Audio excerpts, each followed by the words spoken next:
Okay, welcome guys, welcome to game number 2 here in the grand finals of the Return of the Kings. Thank you everybody for tuning in, and hopefully we're going to see some more great games here as this is a best of 5, and we're here now with TheViper+DauT versus TaToH and Nicov on Arena. The first time we're seeing Arena in this tournament. And of course, we have just seen Hideout, but Arena is really a very different map, even though it might look visually sort of similar with the walls and all of that stuff.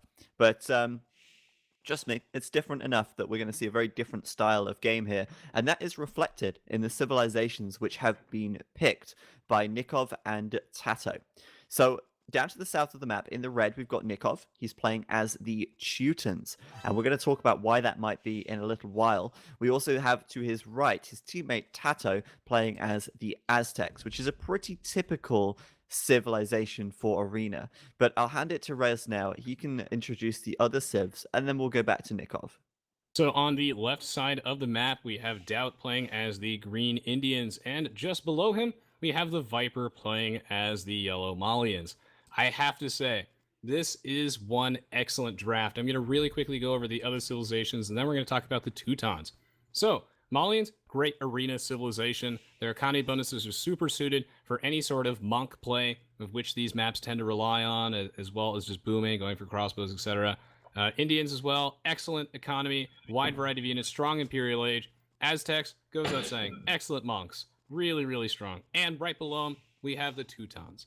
There are so many reasons why this civilization pick is brilliant. And of course, their team bonus is that units resist conversion. And this applies to this applies to your teammate as well. This is really good if you're expecting monks from your opponent, which we do usually think is a pretty viable option. And overall, the civilization has sustained some pretty solid buffs. We've given them the ironclad technology in the Castle Age, which gives a crapload of armor to their siege weapons. It makes their rams, onagers, bombard cannons, etc., really resilient. We might even see some siege towers this game because that unit was basically made for Arena. So I'm very excited about the possibility of the Teutons here. Yeah, absolutely. And I think it should be noted that the Teutonic Knight has incredibly high melee armor, and the unique unit of the Viper, which is the Gabeto, is a ranged melee unit. So although they can kite the Teutonic Knights around, if Nikov's in the driving seat and wants to force an engagement, and Viper is defending with some Gabetos, could be worth considering adding some Teutonic Knights into the front. But yeah, that resistance to conversion is super nice team bonus to have, and certainly something valuable on Arena. But interestingly, the Viper and DauT, neither of them really taking a super strong monk civ here. Neither of them, for example, taking the Burmese, which is arguably one of the strongest monk civs in the game right now, due to the cheaper monastery techs and all of that good stuff. But obviously the Burmese aren't in the game, so we're not going to talk about the Burmese too much, but I think that's worth noting. I'm going to have to agree with you there. We also gave the Teutonic Knight like 10% extra movement speed or something like that. And when you're that slow, that's actually pretty nice. Combined with Squires, the Teutonic Knight now, it's still very slow, but it's a lot harder to kite. And the Malians are, I mean, in the early game, we usually see them going for more of an archer style of play based off their eco bonuses, but in the later stages of the game, it's that infantry that we usually see them spamming. And they have very, very poor answers to those Teutonic Knights if they decide to go for that. Of course, hand cannoneers are an option for both the Teutons and the Malians. And overall, I'm just excited to see the civilization because provided the Teutons have gold, they actually have a wide variety of strong units. They just need that gold, and it is a 2v2. Yeah, Teutons can be very strong, especially in the late game. They can get a lot of siege units. They can go for bombard towers and lock down the map. So they're I think they're a very strong civ. It just has to be the right kind of situation. And, I'm interested to see how that's going to play out here.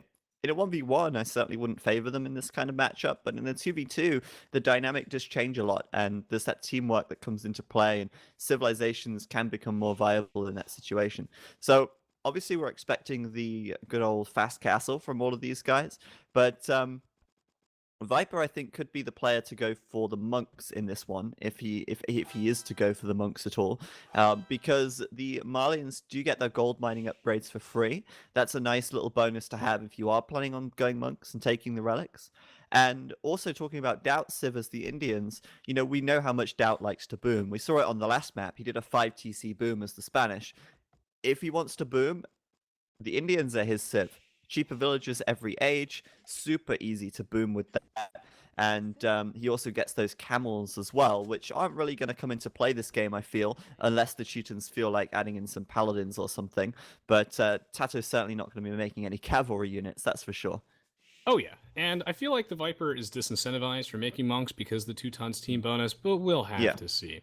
Teutonic Knights are also an excellent counter to things like Imperial Camels, and since this unit is so binary and it's so strong at what it does, which is beating melee units, it kind of forces DauT and the Viper to avoid making those kind of units, kind of shoehorns them into a more ranged army comp, in which both TaToH and Nicov have siege onagers, and we have Ironclad for the Teutons, so I can't wait to see what Nicov goes for, but in the meantime, because players start with stone walls, it's going to be a fast castle age. Yeah. Now, what about the unique technologies for these new civs? The Sultan's technology for the Indians could be useful in this kind of game, for example. Oh, yeah. Faster gold income from all sources. That's going to apply to those trade carts and give them a little trade buff in the late game if it comes to trading there.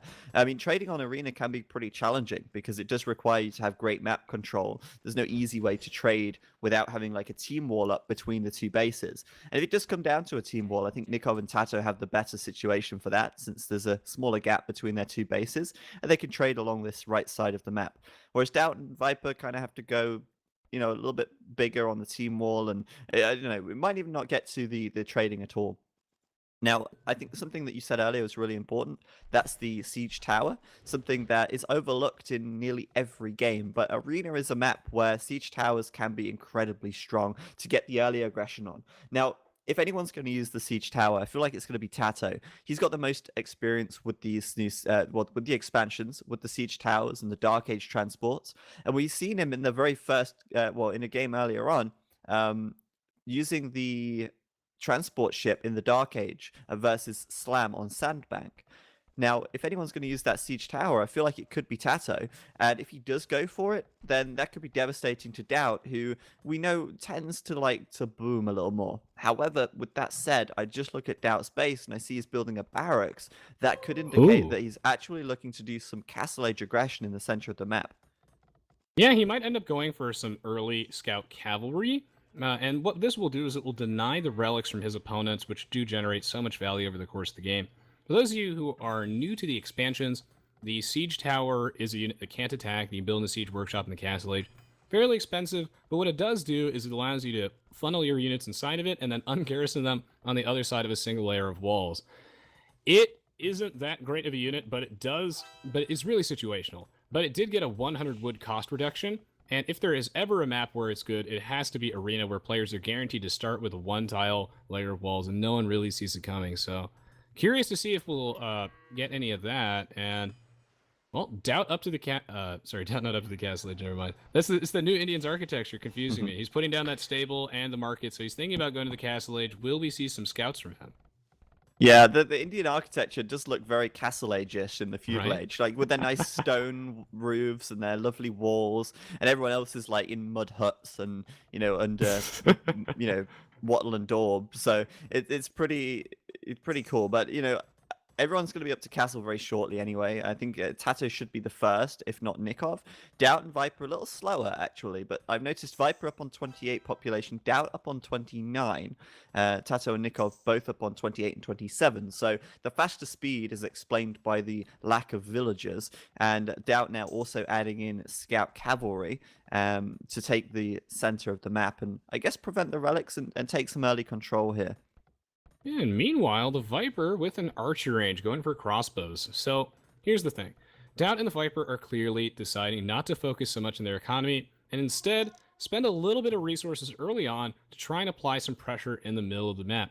Clearly, they value the relics a lot. They think it's a worthwhile trade-off. And not only that, perhaps they also fear the late game or the Castle Age push from Nicov and TaToH. Scouts moving out, I wonder how Nicov will respond to those crossbows. God, it'd be great if the crossmen actually get put inside a siege tower, but we'll see. Yeah, I'm gonna keep an eye on Viper here. He's already started some Archer production. This is very typical of how the Britons would play Yeah. on Arena, for example. Like, it's not uncommon to see the Britons making quite a lot of crossbows in the Castle Age, picking off monks, securing the map control. And we're seeing that sort of similar thing here with both Viper and DauT committing to this sort of feudal, or these feudal units, I should say. Yeah, right now though, Viper building a gate here on his own wall so he can get his archers out without having to open the defenses. And he is going to be next up to Castle Age, I think. You notice the difference though. Nicov and TaToH have been castle for a little while already. We see from Nicov a second TC and a third TC at the back. TaToH doing the same, actually. Both of these guys going straight into the new TCs. And there's a very different playstyle here, as both Viper and DauT go straight to the monastery, neglecting a second TC so far. The one other reason why I feel like the Viper is playing this aggressively and making that trade-off, because really Age of Empires is always just a game of trade-offs. I think that he saw the way that Nikov's map was, not only is the rush distance rather short, that he can just get there in time, but also there's a secondary stone mine, a secondary gold mine, and a relic right in front of Nikov's base. He doesn't know how close Nikov's main gold is to the edge of his base, but basically there are a lot of weak points to harass with those crossmen. DauT has definitive map control in the middle, and I think this is also smart because we know that the Aztecs love their monk play, and now that's being denied. No early relics for them, and here comes the crossbows. Yeah, TaToH just queuing his first monk right now, and like we said, those crossbows are already there. Now, what's going to be interesting is to see whether Viper does fletching or bodkin arrow, because right now, neither of those techs are done, and that tells us a lot. If he goes for fletching and bodkin arrow, we know he's going to be looking for more of this Castle Age aggression. If he just leaves it as it is, it's simply just for some early map control. So we'll have to keep an eye on that, and he's also adding in his own monk now to grab the relics. Looks like we're going to see DauT doing the same with his first monk coming out, and there's TaToH at the back in defense now, scared to go out, doesn't want to leave his base. He really wants those relics. He's itching for them. He just knows that he's just in danger if he leaves his base right now. The flip side, though, of course, is that, you know, TaToH and Nicov are going to get their boom much faster. DauT is only just adding his third TC. Viper's just adding his third TC. Whereas Nicov and TaToH are already, you know, well and truly on their way. Their third TCs are up and running. They've got loads of farms down. And as we know, the Aztecs have great food economy as well, thanks to their farm bug. And so, yeah, I think it puts them ahead economically at the cost of map control and the cost of the relics. Is that worth it? Well, we'll have to see once they hit the Imperial Age, I guess. And we'll have to see if Viper and DauT can really push this envelope right now and maybe pressure these walls. I think that might be on their mind as Viper does drop a forward siege workshop and start making a mangonel. Yeah, such a contrast in playstyles between the two teams, so I'm looking forward to seeing how this pays off. But right now, what this game plan signals to me is they want to shut down TaToH. They want to shut down the Aztecs. The scouts are positioned outside. We have crossmen positioned outside as well. And in the meantime, they're just scooping up all the relics and prepping themselves for a very steady late game gold income boost. If the game goes super late, and DauT and the Viper are worried it might, they now have all the relics, which will help them out quite a bit. This mangonel moving in, another monastery coming down for TaToH. He's going to have to be quite careful to not get sniped by those crossbows, but he doesn't fear them as much until fletching comes out, so I'm curious to see if the Viper will go for that. I need to ask my roommates to turn it down a little bit. I'll be right back. Okay, I see a lot of people in the chat being like, tower hype, tower hype. I think they're expecting that tower to come out from the Viper in this forward siege workshop. Unless I'm missing something, I don't see a siege tower from anybody yet. And I don't think we will see one either for now. Viper here, just making mangonels for the time being, looking for an angle. And it seems like he's actually going to be going towards Nicov, perhaps, because obviously TaToH does have those defensive monks in position. So, yeah, I mean, it's kind of a shame we won't see the siege tower. It could be incredible, and it could be really strong. But even still, I mean, the mangonels are going to break through these walls pretty quickly anyway. And he's already started to go to town on them. I think the really important thing here for Viper and DauT, Viper and DauT, is just to grab the relics, and they're doing that. I mean, Viper has one relic already, DauT has one relic already, the third relic's on the way in, and, you know, that's exactly what they wanted to do, and they've achieved that. So, the wall getting low, and Nicov has to react. His reaction going to be a siege workshop here for now, but it is quite late to come up, and it's going to be a while before he can actually get that first mangonel out to defend with. He's going to have to quick wall up here, and he's doing that just right now with these 3 gates, or sorry, the 2 gates and the wall on the right-hand side, just to try and make sure Viper can't loop around the back and get into his very fragile economy right now. So I'm wondering if Rez is back. Yeah. So it's, of course, faster to quick wall with gates, which is why I love to see that. We saw a little bit of an engagement there between DauT and TaToH, in which TaToH comes out on top. Even though the scouts resist conversion and they also deal bonus attack damage to the monks, he did end up converting a bunch of them, coming out on top, secures this relic, and this will be very important for TaToH because he generates extra relic income. But right now it's going to come down to some crucial control, as, well, Nicov is under a lot of pressure. The Viper into this base. These mangonels are going to need to trade effectively. Can they do it? Well, I mean, I would say Nicov here adding in 2 stables with the knights. That's actually going to allow him to try and pick off these mangonels. Of course, TaToH's got those 3 scouts now as well, thanks to the donation of DauT.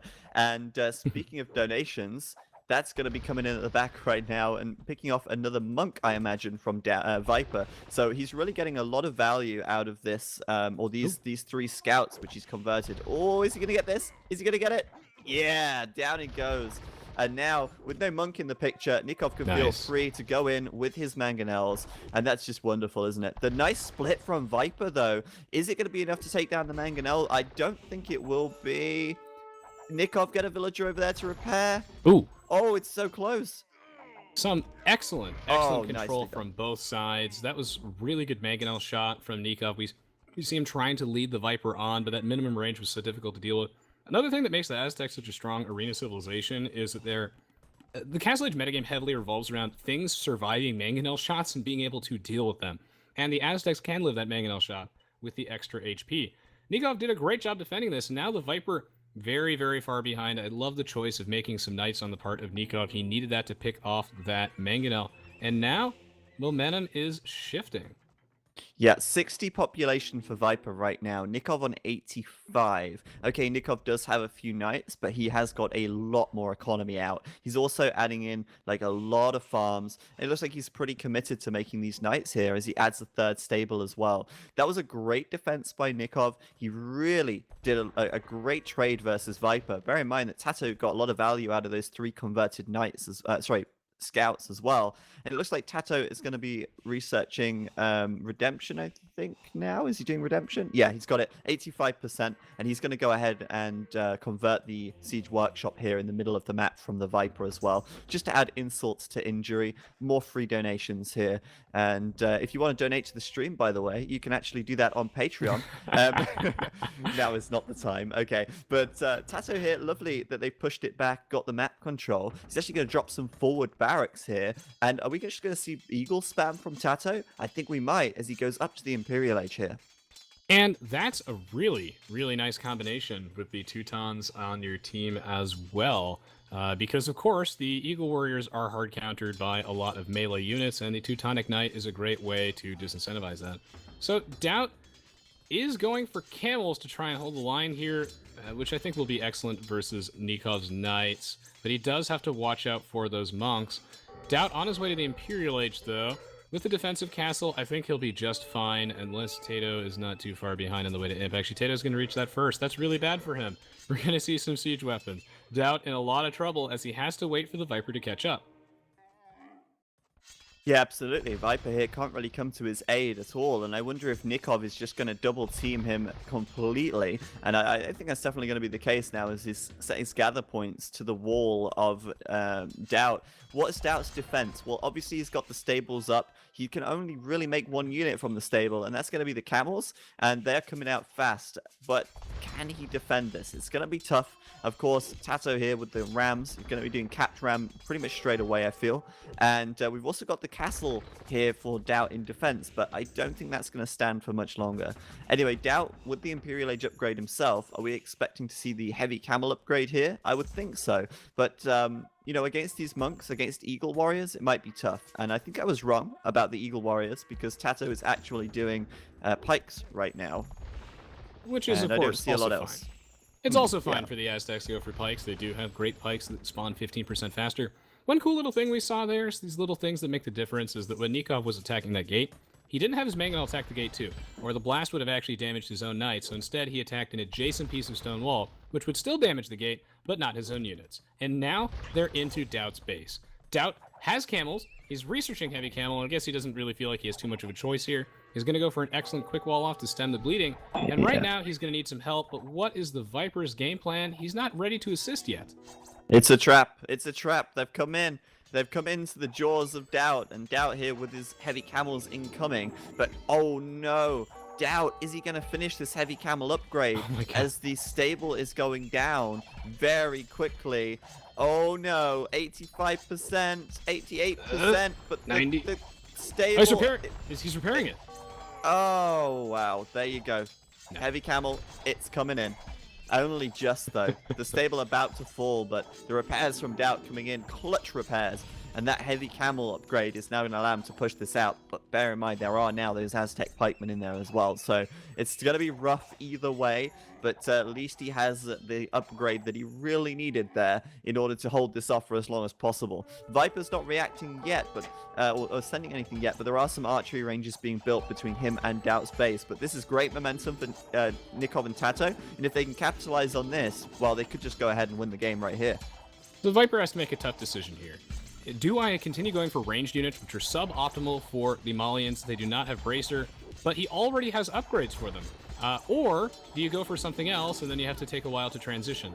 And it looks like he's just going to go for the ranged units because he knows that he needs to save DauT right now. So he's just going to make something. Send it in there. Here comes the pikemen, the monks, the cavaliers. Such a strong combination from this team comp. Defensive monks won't do anything because of the Teuton's team bonus. And now the Viper in here with a couple of good conversions. He needs to send units pronto.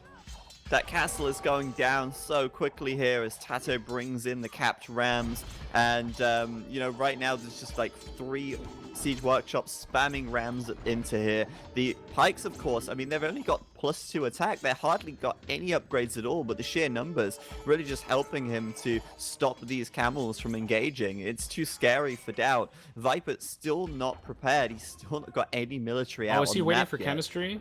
And I think you might be right. He is... Yeah, there you go. Hand cannons from Viper. There you go. So, hand cannons coming in, but is it going to be one of those situations where Viper just pulls it back with like an insanely good late game push, just with like hand cannons and bombard cannons? It could happen, but it's still going to be super tough. If there's anyone that can do it, it is the Viper. However, even though I feel like the hand cannoneers plus bombard cannons is absolutely the right choice, in a vacuum, like I feel like that's also maybe what DauT wanted to do, but again, he's taking so much pressure, had to make camels, can't wait for chemistry. The Viper made an interesting choice. He decided to wait for chemistry, which is one of the slowest to research technologies in the game. He's got the army, but it's going to take so long to mass up. Is this going to mean that DauT's going to lose so much of his base? Will he have time to build back up? He might not. They're going to engage in unison. But I feel like the Viper went for too slow of a build here to really save him. I don't know. Don't underestimate Viper's hand cannons. We've also got Imperial Camel from DauT as well now. That's a lot of monks from TaToH though, and he's just going to get those conversions. He's got block printing done, and he is just going ham on the conversions here, stopping Viper's army before it can even close in at this point. Well played by TaToH getting them, but there's the Paladin upgrade from Nicov. Now this is where it gets interesting.